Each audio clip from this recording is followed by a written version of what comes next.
Rendant 7 avril, Salon du livre de la chanson, en compagnie de Jean Dufour. Bonjour Jean Dufour. Bonjour. Quel est votre rapport avec la chanson ? Oh, le rapport avec la chanson, il remonte presque à je dirais pas à la naissance, mais aux premières années de mon existence, parce que dans la famille, on n'avait évidemment pas la télévision, on n'avait pas encore la radio, mais il y avait des cahiers de chansons. Et mon père était musicien, il jouait du banjo dans les bals populaires en Aveyron, et ma mère chantait comme elle pouvait, mais ils avaient des cahiers de chansons. Et c'est comme ça, moi, que j'ai découvert la chanson.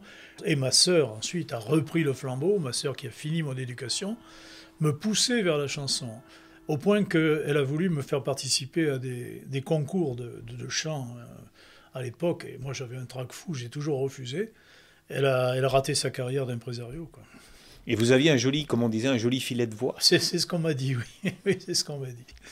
Oui, enfin, voilà, quoi, c'est une anecdote. Vous n'avez pas été sur la scène. Ah non, non, non, absolument pas. Alors, je suis allé sur la scène, mais dans un domaine différent, c'est le cinéma. Parce que j'étais animateur de ciné-club à un certain niveau, en France et à l'étranger, pour présenter des films français. Et là, j'étais sur la scène, vraiment. Mais j'ai jamais chanté sur la scène. J'ai chanté en répétition, les musiciens m'accompagnaient, c'était drôle.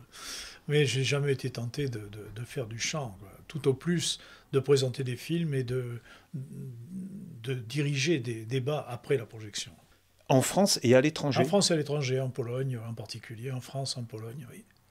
Mais en français. En français, oui. En français. Donc dans le cadre de, comment on appelle ça, l'Alliance française ? Non, non, c'était Non. une fédération de ciné-club qui s'appelait la FLEC, la Fédération Loisirs et Culture Cinématographique, dont j'étais un des permanents.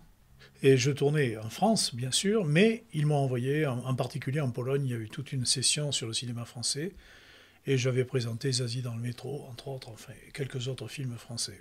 On est dans la grande mouvance de l'éducation populaire. Ah oui, absolument, oui, parce que après la fédération, vous savez, c'est un parcours un peu atypique, le mien. Mais après le ciné-club, après le cinéma, j'ai été directeur de maison de jeunes et de la culture. Pour cette raison, on m'a envoyé, entre autres choses, au Liban, c'était en 1966, pour animer des soirées à des stagiaires qui réalisaient des projets sociaux au Liban. Et j'animais des soirées, donc, avec cinéma, avec disques, chansons, etc.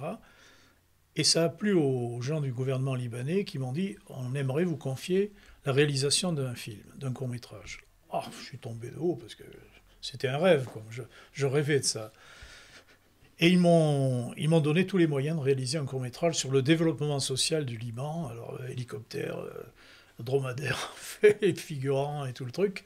Et en 3 semaines, on a fait le film, qui existe toujours d'ailleurs, qui s'appelle Un monde nouveau, et qui est réalisé pour le compte du gouvernement libanais. Voilà, ça c'est mes débuts derrière la caméra. Il n'y en a pas eu d'autres derrière la caméra. Par contre, il y a eu une rencontre avec Félix Leclerc. Avant de rencontrer Félix Leclerc, j'avais organisé des spectacles pour Jacques Doué et pour Jacques Brel, pour des syndicats qui me demandaient. Jacques Brel n'était pas encore la grande vedette, mais il était déjà très connu. C'était l'abbé Brel, comme disait Brassens. Non, il n'aimait pas qu'on dise ça. Oh là, avec sa chasuble. oui, qu'il n'aimait pas ça. Non, mais on était très copains avec Brel. C'était un homme absolument charmant, et moi, il m'avait émerveillé, il m'avait époustouflé. J'étais allé le voir dans sa loge après le spectacle, et on avait longuement discuté. Il m'avait dit, si vous voulez que je vienne chanter dans votre région, n'hésitez pas. Enfin bon, j'ai pas hésité, il est venu plusieurs fois. Donc ça m'a mis le pied à l'étrier, en quelque sorte. Et quand j'ai rencontré Leclerc, c'était en fin 66, à Paris, j'ai réalisé un entretien avec lui, un entretien de presque 1 heure d'ailleurs, que j'ai toujours et qui m'avait beaucoup impressionné. Il m'avait impressionné par sa gentillesse, par sa modestie, par son humour. J'ouvre une parenthèse. Je lui dis, Félix, les gens qui jouent de la guitare, les professionnels de la guitare, s'étonnent de voir comment vous en jouez, vous. Et il m'a dit, moi aussi. Il fallait avoir déjà un certain humour.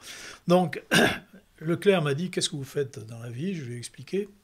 Il a dit, mais vous comptez rester directeur de maison de jeunes jusqu'à quand? Ouais, je dis, jusqu'à ce que j'ai plus besoin d'argent, mais alors c'est pas pour demain, quoi. Il m'a dit, mais ça vous intéresserait de travailler avec moi? Alors j'ai hoché la tête, moi, le sol se dérobait sous mes pieds. Et c'était au cours de votre première rencontre? C'était au cours de non, la deuxième rencontre. Deuxième rencontre. Deuxième Mais rencontre. vous connaissiez assez peu. Ah oui, très peu, oui, bien sûr. Mais je sais pas, il y a un feeling, le contact est bien passé. Et je lui ai dit, mais pourquoi faire avec vous? Pourquoi faire? Parce que je ne suis pas musicien, je ne connais pas la musique, ou mal. Il me dit, mais pour tout faire, chauffeur, il me dit, chauffeur, vous négociez les contrats, vous faites la route, vous faites les éclairages et la sonorisation. Je lui ai dit, c'est tout. Alors il s'est marré. Et on a fait une expérience. C'est vrai que Félix Leclerc, avant d'être le chanteur reconnu que l'on connaît, il était un homme de radio, Bien sûr. un animateur. Bien sûr. Donc il y a peut-être eu, je fais une hypothèse, une reconnaissance en vous de ce qu'il a été, de trouver un homme qui, a priori, avec qui il allait pouvoir s'entendre et travailler, parce que vous aviez un parcours qui pouvait ressembler à une partie du sien. Oui, je pense que vous avez raison. Et ça a dû faire tilt. Il a dû réfléchir à tout ça très rapidement. Et nous avons fait une expérience sur 3 semaines. Et ça a été un tel triomphe qu'il m'a dit, je vous engage. Parce que j'avais pas de mérite particulier. J'étais sorti major de ma promotion, mais j'avais beaucoup de copains. Et tous ces copains avaient été affectés à des postes différents en France. Et je leur ai proposé une tournée avec Félix Leclerc. Ils n'en revenaient pas. Ils ont dit, mais comment? C'est pas possible. Et si, c'est possible. Ce qu'on appelle le réseau maintenant. Le réseau, c'est ça, oui. Et alors, ce qui me préoccupait, c'était, je l'ai dit à Félix, j'ai dit, vous savez, vous n'aurez certainement pas les cachets que vous aviez avec M. Canetti. Ah, c'est après l'histoire du parapluie. C'est après, oui, tout de suite après. Et il m'a dit, ça fait rien, on va essayer. Et en réalité, il avait beaucoup plus avec moi qu'avec Canetti, parce que Canetti spéculait d'une manière absolument éhontée. Il lui vendait les affiches de spectacles que la Maison Philippe s'envoyait gracieusement aux organisateurs. Il les facturait à Félix, c'était horrible. Enfin bon, je ne veux pas entrer dans les détails, c'est sordide. Mais Félix, donc, a continué sa carrière avec moi, et ça a marché, on s'entendait comme larron en foire, enfin, on s'amusait comme des fous. Et il était très heureux parce qu'il gagnait très bien sa vie. Il rencontrait le public qu'il avait envie de rencontrer parce qu'il m'avait dit, moi j'en ai un peu marre de travailler dans des casinos ou dans les maisons de retraite, c'est bien gentil, mais je ne peux pas faire que ça quand même. Et les jeunes alors étaient enthousiasmés et lui aussi. Donc c'était un mouvement considérable, quoi. Donc dans toutes ces salles, ces lieux dits MJC. Oui, dans les MJC. C'était un réseau de MJC en France. Qui n'existe plus. Qui n'existe plus depuis l'avènement de Mitterrand, enfin, en 82, je crois, je ne sais plus, oui, ça doit être ça. Depuis que M. Jacques Lang a tourné le dos aux maisons de la culture pour faire bâtir des zéniths, quoi. Vous n'êtes pas le seul à le dire. Je crois qu'un certain Jacques Bertin pique certaines colères à ce sujet. Nous sommes parfaitement conscients de ça, c'est une faute grave. C'est un coup dur porté à l'éducation populaire, c'est certain. C'est transférer la culture au fric, quoi. C'est le rendement. Les zéniths, c'est le rendement. Les zéniths, c'est pas. Enfin, j'ouvre une parenthèse rapide, mais c'est quoi? C'est des lieux d'exploitation du commerce du disque. La promotion est faite par la radio et la télévision. C'est de la promo, c'est pas de l'info. Et ça aboutit au zénith avec des cachets mirobolants et des recettes faramineuses, quoi. On est loin de l'éducation populaire. Ce qui fait que, allez, permettez de le dire, que certains artistes ne savent même plus dans quelle salle ils sont. Certainement. Et saluent le public stéphanois en croyant être à Clermont. Oui, je connais ça. Non, mais c'est une anecdote, mais ça montre bien qu'il y a un circuit avec des tunnels, on va dire. On passe de salle en salle, les salles se ressemblent. Bien sûr. On refait ce qu'on sait faire, mais on ne va plus à la rencontre des gens. Mais c'est machinal, voilà. Et le public, ce public-là, qui est en général un public conditionné déjà par la radio et par la télévision, réagit comme un public conditionné. C'est-à-dire qu'il se passe... Où est l'émotion? Où est l'émotion? Elle est dans le vacarme, dans le tohu-bohu, et c'est tout, quoi. Enfin, je ne veux pas... Je veux pas refaire la critique des... Mais les chansons, la plupart des chansons, si on s'attarde un peu dessus, c'est quand même du vent, quoi. C'est vraiment du vent et du bruit, surtout. Et du bruit. Enfin bon, on n'est pas là pour ça. Vous auriez M. Lang en face de vous. Oui, je lui dirais bonjour, Jacques. Bon, vous lui diriez bonjour. Oui. Qu'est-ce que vous lui souffleriez? Il n'est plus le pouvoir, mais bon, imaginons. Je lui soufflerais de favoriser la création d'une fédération nationale des maisons de jeunes et de la culture, de fédérer tous les gens, tous les pauvres organisateurs qui se crèvent, qui s'évertuent à diffuser la chanson de qualité, la chanson francophone en l'occurrence. Je lui dirais de favoriser ce travail, cette organisation qui est absolument indispensable. Parce que à l'heure actuelle, on assiste à quoi? On assiste à le fric, soutenu par les boîtes de disques et les médias, bien sûr. Encore une fois, je répète, ils ne font pas de l'information, ils font de la promotion. Et l'information se fait à partir de la sortie d'un album ou d'une tournée. En tournée dans toute la France, on entend ça tout le temps. Bon, mais où dans toute la France? Dans les zéniths, quoi, c'est pas ça. Et en donnant les chiffres? Et en donnant les chiffres, évidemment. Alors, non, je crois que je demanderai ça à Jacques Lang. Mais Jacques Lang, il m'a fait quand même chevalier des arts et lettres. Je lui ai rien demandé. C'est arrivé par la poste, j'étais étonné, mais enfin bon. Voilà. Parce que, bon, éducation populaire, chanson, mais cinéma aussi. On pourrait dire un petit peu la même chose du côté du cinéma. Le cinéma, la littérature, les arts plastiques, en fait. Ce sont des secteurs d'activité qui ont passionné des gens pendant des générations. Et pourquoi ne pas revenir à ça au lieu de passer son temps à absorber des stupidités diffusées par les médias ou par les tablettes, enfin.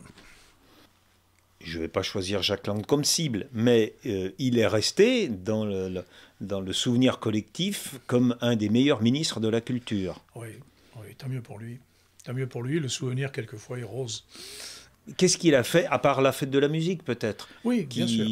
Qui est resté au-delà de lui? Oui, oui. C'est peut-être cet événement-là. Oui, mais en fait, je préfère Malraux, quoi, parce que Malraux a ouvert les maisons de la culture. Il a au moins ça, il a fait au moins ça. Malraux a été beaucoup plus efficace que Jacques Lang, quoi, parce que la première préoccupation de Jacques Lang, ça a été de créer des boîtes commerciales, des zéniths, quoi. Faut appeler les choses par leur nom. Alors ça, c'est grave, quand même. C'est porter un coup dur à la culture populaire. C'est pas une erreur, c'est une faute? C'est une faute, oui. C'est une faute. C'est pas une erreur, parce qu'il est capable d'éviter les erreurs. Mais d'éviter les fautes, malheureusement, l'actualité nous offre un répertoire considérable de fautes, quelle qu'en soit l'origine et la couleur. Vous avez accompagné Félix Leclerc jusqu'au moment où il a pris, on va dire, sa retraite, en quelque sorte, où il a dit « j'arrête les tournées ». Non. Nous étions en Suisse, d'ailleurs. Après mai 68, la situation était devenue très complexe pour organiser des tournées.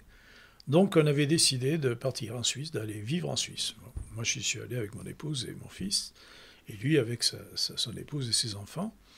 Il était à Vevey, moi à Lausanne, et les tournées s'organisaient à partir de la Suisse, et ça fonctionnait très très bien. Pourquoi, votre question, pardon C'est vous, à quel moment Ah oui, à quel moment nous avons cessé de travailler ensemble? Voilà.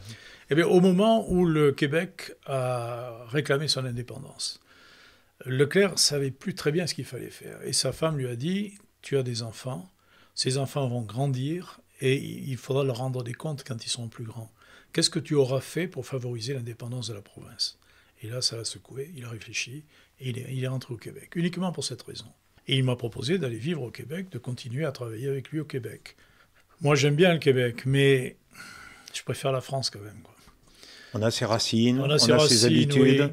Oui. Puis les Québécois, ben, ils sont madrés comme les Français. Ils sont rusés, ils sont madrés, pas toujours très directs. Enfin bon, je ne veux pas faire le procès des Québécois, que j'aime beaucoup.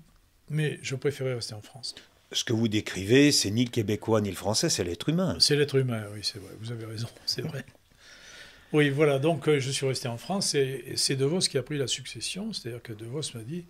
Je voudrais bien travailler avec toi comme tu as travaillé avec Félix, ça m'intéresse beaucoup. Ils s'entendaient bien, hein, tous les deux. Oui, ils étaient très copains, comme cochons, mais ils étaient très différents. C'est deux personnages très différents. Et j'ai continué quand même à organiser les tournées de Félix Leclerc en Europe et un peu partout. D'accord. En travaillant au quotidien avec De Vos. Mais De Vos, vous avez laissé partir l'Alouette en colère. Oui, pour récupérer. Mais elle revenait de temps en temps. Elle revenait, c'est vrai. Donc ça s'est passé comme ça. Et j'ai travaillé avec Raymond, j'étais son secrétaire, comme pour Leclerc, quoi. Ouais. Exactement, je faisais tout, quoi. Enfin, sauf la scène, évidemment. Mais ça a duré des années, et Leclerc venait régulièrement faire des tournées en France, en Suisse, en Belgique, en Allemagne même, enfin. être proche de ces gens-là, quand même, on va dire un peu exceptionnels. Exceptionnel, oui. Vous ne pouvez pas en ressortir indemne, si je peux dire. C'est-à-dire... Merci quand même. Non, vous me comprenez. Oui, bien sûr. Je veux dire, en travaillant avec... Je dis travailler parce que quand même, c'est pas simplement de l'amitié, c'est résoudre des problèmes au quotidien. Bon, comment, oui. Qu'est-ce qui vous a apporté, Félix Leclerc? C'est-à-dire que Félix Leclerc, moi, je connaissais déjà toutes ses chansons avant de le rencontrer. Quand je l'ai rencontré, je voulais préparer un montage audiovisuel pour les maisons de jeunes et la culture. Bon, c'était le prétexte. Bon prétexte, sérieux d'ailleurs. Mais j'ai jamais fait ce montage, puisque j'ai fait mieux que ça. J'ai amené Félix rencontrer ceux qui voulaient le connaître. En chair et en os et en sueur. Et en sueur. Alors, pour répondre à votre question, qu'est-ce qu'ils m'ont apporté? Une grande leçon d'humanité, surtout Félix. Une grande leçon d'humanité, de modestie, de respect du public. Voilà, l'essentiel, quoi. Mais c'était un humaniste, Félix, c'était ça, quoi. Je ne peux pas dire la même chose de tous les autres. Raymond DeVos. Raymond DeVos, il m'a apporté beaucoup de soucis, beaucoup de tensions nerveuses, beaucoup de... C'est un inquiet. Oh ben oui, tous les humoristes sont des inquiets. Ils se soignent avec le public, les humoristes, en général, parce que j'ai travaillé après avec Bernard Allaire, qui était un homme exceptionnel, vraiment, d'une intelligence... Suisse. Suisse, oui, mais un homme extraordinaire, vraiment. Et puis, non, DeVos, il était déjà imbu de sa personne, sérieusement. Ah. Et puis, d'un caractère assez peu régulier, enfin... Il était disproportionné dans tous les secteurs de son comportement, aussi bien mental que physique. L'homme des excès. L'homme des excès, bien sûr. Et c'est par les excès qu'il créait son œuvre, parce que les excès lui donnaient l'inspiration. Il fallait toujours ajouter quelque chose à ce qui est naturel. Et là, ça devenait vraiment quelque chose d'autre, de différent, de puissant.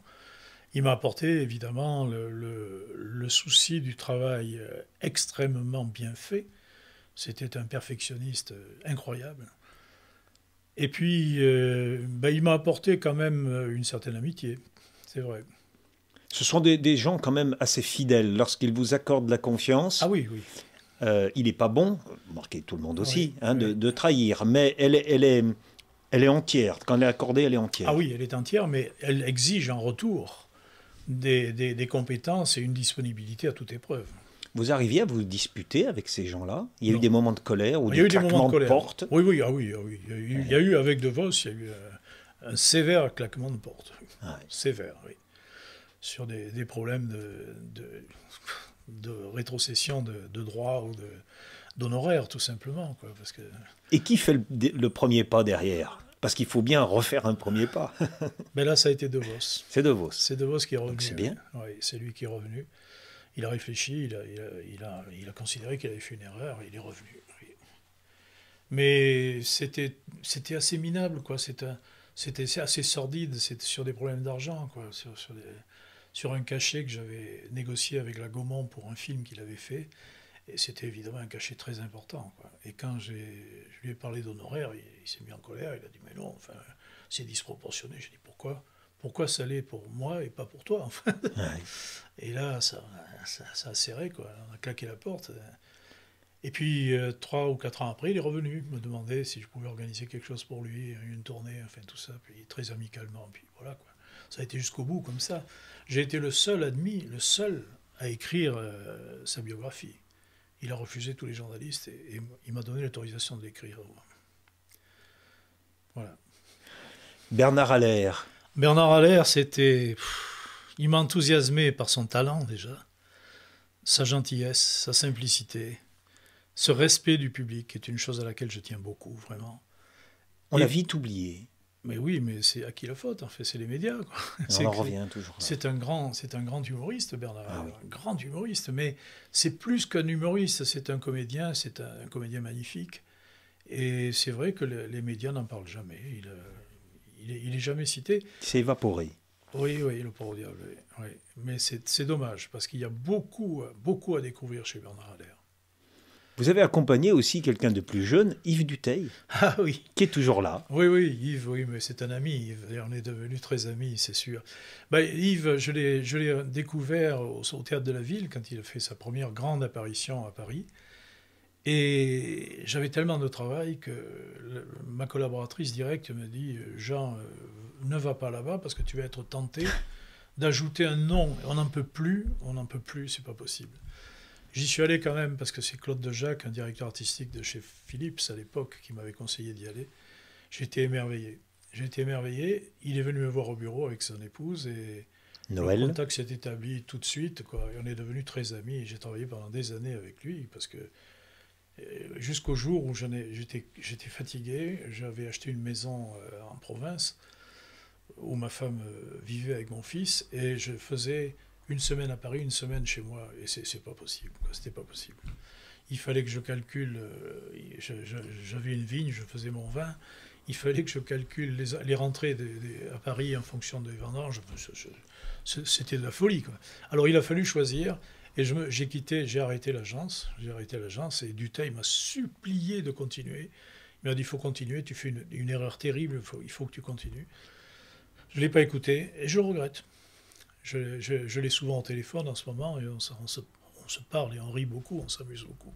C'est un homme charmant. Comment vous expliquez que Yves Dutheil, dans les médias, il n'est pas assez à gauche, voilà, je vais dire comme ça. Oui, mais c'est vrai, mais pour moi aussi, il est passé à gauche. Mais ça ne nous empêche pas d'être très amis et de confronter nos opinions Alors que c'est un en toute humaniste. sérénité. Bien sûr. Non, c'est un humaniste. Et puis, il a fauté avec Chirac? Non, mais il n'a pas fauté, mais il a soutenu sa candidature. Il ne l'a pas soutenu publiquement, mais il l'a soutenu quand même. On l'a su, donc c'est ça. Oui, alors il était condamné à partir de là, mais à ce moment-là, il faudrait en condamner combien enfin, les Barbeliviens et compagnie. Enfin, non, il faut être sérieux, là. Faut bien dissocier les aspects du problème. Il y a le talent et puis il y a un engagement personnel. Bon, ce sont deux choses différentes. Enfin, c'est pas forcément lié, quoi. Je veux dire, il n'a pas écrit de chansons à la gloire de Chirac. Il a continué son inspiration par rapport à lui-même, par rapport au regard qu'il a sur la société, sur la vie des gens et tout ça. C'est tout, quoi. Mais non, moi, c'est un garçon extrêmement sympathique, moi, très attachant, Yves Dutheil, vraiment très attachant. Et nous sommes restés d'ailleurs très très bons amis. Encore la semaine dernière, on était au téléphone ensemble.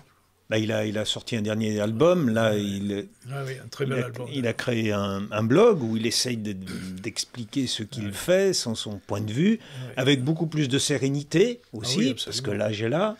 Et puis les épreuves. Oui, les épreuves, son épouse, voilà. Et puis son père qui est mort. Enfin, tout ça, bon, enfin.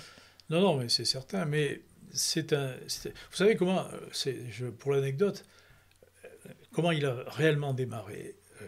Il était au Théâtre de la Ville et ça a très bien fonctionné, mais il fallait tourner après. Et les gens ne le connaissaient pas en province. Et moi, j'avais une tournée prévue, organisée pour Félix Leclerc. Félix Leclerc est tombé malade. J'ai été obligé d'annuler la tournée et j'ai proposé aux organisateurs Yves Dutheil, en demandant à sa maison de disques d'envoyer tout de suite 30 doubles 30 cm offerts aux organisateurs. Et ça a marché du feu de Dieu. C'était un pari, un défi. C'était un pari, mais ça a marché à fond. Ça a marché à fond. Et il est parti comme ça, Dutheil. Après... Mais il avait tout pour plaire à l'époque, là. Et bien sûr, bon, il était beau gosse, les cheveux longs, bon, ses chansons étaient faciles à retenir, bien mais sûr. Il sortait un peu du paysage. Il ressemblait sans ressembler à d'autres. Oui, bien sûr, mais il ressemblait... Les gens lui ont reproché, c'est curieux quand même, les gens, pas les gens, parce que les gens l'aiment bien, mais les gens de radio ou de télévision lui reprochaient un excès de gentillesse, ce qui est quand même paradoxal. On a le droit d'être gentil quand même, sans être mielleux. Hein, je sais pas, ça m'a toujours laissé un peu rêveur, mais j'aime beaucoup Yves Dutheil, et je suis très heureux d'avoir contribué à sa réussite, vraiment. Et puis dans la liste aussi, il y a Alan Steven. Alors là, le breton. Alan, il est venu me voir, voilà, je sais pas, puis avec la maison de disques, ils se sont entendus, ils m'ont piégé, et ils m'ont dit, est-ce que vous êtes prêts à travailler ensemble? Alors, c'était pas tout à fait la couleur des choses que j'aimais, moi, j'étais... Bon, le rock, tout ça, enfin, c'était pas rock, c'était une musique assez bruyante quand même, assez musclée, disons, quoi. Mais Alan était un type chouette, sympathique et honnête. Honnête vis-à-vis du public, honnête dans ses choix, honnête dans son comportement. Moi, j'ai passé des moments difficiles parce que c'était une tournée très lourde. Il y avait une trentaine de personnes, il y avait les techniciens, il y avait un matériel considérable. Il y a eu des problèmes effarants, quoi. Une nuit, heureusement que je dormais dans mon bureau, parce qu'une nuit, les flics m'ont appelé en me disant il y a un camion arrêté à Orléans, c'est un camion de matériel, mais le chauffeur est à poil sur la route, il est complètement camé, qu'est-ce qu'on fait, quoi? J'ai dit, bah, mettez le camion de côté, mais le surlendemain, on était à Dublin quand même. Donc en 48 heures, il faut en résoudre des problèmes, je vous assure. C'était pas facile, Steve Hull. Mais je lui garde mon estime, c'est un type très sympathique. Et qui a beaucoup de talent aussi. Jacques Bertin vous rend hommage dernièrement avec un film. Oui, en réalité, il rend hommage à la culture populaire. C'est pas tellement à moi, parce que moi, je ne mérite pas. Vous êtes le fil rouge. Je suis le fil rouge, voilà, c'est ça, c'est ça. Et à partir de là, il a fait un certain nombre de choses. Moi, évidemment, je peux pas critiquer ouvertement ce travail, qui est un travail fait avec des moyens absolument dérisoires, quoi. C'est un film qui n'a rien coûté. Je regrette un peu qu'il n'y ait pas un peu de musique, un peu quelques notes, et peut-être le témoignage d'un artiste ou deux, pas pour les compliments, mais pour rester quand même dans le sujet. En réalité, il a voulu parler de culture populaire à travers moi, parce que j'ai un parcours. Je sors de l'établi, j'ai un CAP d'ajusteur, et j'arrive où je suis arrivé, quoi. C'est-à-dire avoir une agence importante à Paris et travailler avec des artistes qui m'ont fait confiance, et des artistes de haut niveau, quoi. Alors c'est ce parcours qui l'a intéressé. Il a dit à cette époque-là, on pouvait confier, je ne veux pas citer de mémoire, mais on pouvait confier à un homme de 30 ans la direction d'un village de vacances de 500 places, ce qui était le cas à VVF. J'étais directeur d'un VVF que j'ai créé. Donc j'étais très jeune, et on m'a fait confiance. La Caisse des dépôts et consignations m'avait fait confiance. Alors, vous regardez, vous pouvez regarder par derrière votre épaule. Oui. Est-ce qu'il y a à la fois la satisfaction d'avoir fait ce que vous faites, ce que vous avez fait, mais à la fois le regret que ça ne soit plus possible, avec autant que vous venez de dire, de facilité, de confiance? Est-ce que c'est la confiance qui manque? Je vais vous dire, il y a trois aspects, à mon avis. Il y a d'abord cette on peut appeler ça une réussite, enfin, réussite parce que ça a été pour moi une aventure à laquelle j'aurais jamais pensé. C'est une aventure extraordinaire de rencontres, de gens qui m'ont passionné, qui m'ont appris beaucoup de choses, de voyages, de découvertes. Au niveau de la culture populaire, moi je m'en suis rendu compte que quand on a travaillé avec les maisons de jeunes et de la culture, mais je ne pensais pas tellement à ça. Moi, mon travail, c'était de rapprocher le public de ces gens qui avaient beaucoup de choses à dire et à apporter, quoi. Ça, de ce point de vue-là, c'est aussi une réussite. Mais chaque médaille a son revers. Moi, j'étais marié, j'avais des enfants, je ne les ai pas vus grandir. Ça m'a conduit à un divorce, il n'y avait pas de vie de famille, c'était quand même difficile, ça. Et ça, je regrette. C'est le côté négatif de cette de l'histoire. Oui, oui. Vos enfants ne sont pas du tout dans ce milieu-là, dans ce monde-là, où vous avez semé une petite graine? Il y en a un qui a été technicien lumière au Théâtre de l'Est parisien, puis en tournée avec des comédiens, tout ça, et qui a perdu son boulot quand il est revenu en province, parce qu'en province, les théâtres n'ont pas les moyens de se payer des techniciens de ce niveau. Donc, c'est un pauvre, quoi. Il est au RSA, quoi. C'est navrant. Non, les autres, il y en a un qui est un artiste, mais pictural. C'est un spécialiste des trompe-l'œil et de la réfection des meubles d'église, je cherche le nom, enfin, des rétables. Des rétables. Comme ça, ouais. Et c'est un véritable artiste. Alors vraiment, il travaille admirablement bien. Puis un autre, c'est le sport, c'est le ski et la natation. Il est moniteur diplômé, enfin voilà, quoi. De milieux très différents. Il y a de l'animation derrière. Ah, il y a de l'animation, bien sûr. Oui. Donc vous avez laissé quand même quelque chose. Ce plaisir d'écrire, de raconter vos souvenirs. Oh, ben vous savez, je vais vous dire, j'y ai pensé souvent en tournée. Je prenais des notes. Je n'avais pas le temps d'écrire. Je notais des choses qui m'ont frappé. Puis j'ai mon cahier de tournage du film au Liban qui est intégral. Alors ça, je l'écris au fur et à mesure. Mais pour le reste, je prenais des notes simplement en me disant qu'un jour, peut-être, je pourrais écrire ça. Et c'est venu, je vous le raconte, c'est venu d'une manière très, très inattendue lorsque Radio-Canada a consacré à Félix Leclerc un monument de je ne sais pas combien de CD enregistrés, qui réunissait les témoignages de gens qui ont travaillé avec Félix Leclerc, qui l'ont rencontré. Et Radio-Canada m'a interviewé à Paris, au studio, pour parler de mon expérience de vie avec Félix Leclerc. L'entretien a duré assez longtemps, une quarantaine de minutes à peu près, et la journaliste qui m'avait interviewé est venue me voir après et me dit « Vous savez, M. Dufour, vous nous avez fait découvrir Félix Leclerc comme jamais nous le connaissions. Vous nous avez révélé Félix Leclerc, c'est quand même incroyable. » Alors j'étais un peu étonné, elle m'a dit « Mais il ne faut pas garder ça pour vous. Il faut écrire un livre, parce que vous n'en avez plus pour longtemps, elle m'a dit. Authentique, hein. Vous n'en avez plus pour longtemps, donc il faut écrire un livre à l'intention du public, quoi. Et j'ai dit, après tout, pourquoi pas? Et j'ai écrit ce livre en 3 semaines, et il a été édité immédiatement, j'ai eu cette chance. Et voilà. Et à partir de là, évidemment, il y a d'autres éditeurs qui ont pris contact avec moi, notamment pour écrire la biographie de Raymond DeVos. Et puis après, il y a eu Jacques Douai, puis après, il y a eu des portraits d'artistes avec lesquels j'ai travaillé, des portraits non autorisés, mais que j'ai fait quand même. Je n'ai pas été poursuivi. Et voilà, c'est comme ça qu'est m'est venue la passion de l'écriture. Alors, l'écriture, c'est aussi, il faut dire, dans mon isolement actuel, parce que vivre à la campagne, c'est bien, il y a des arbres, il y a des oiseaux, mais on se sent quelquefois un peu seul. Vous êtes revenu dans l'Aveyron? Non, je suis en Dordogne. Je suis en Dordogne.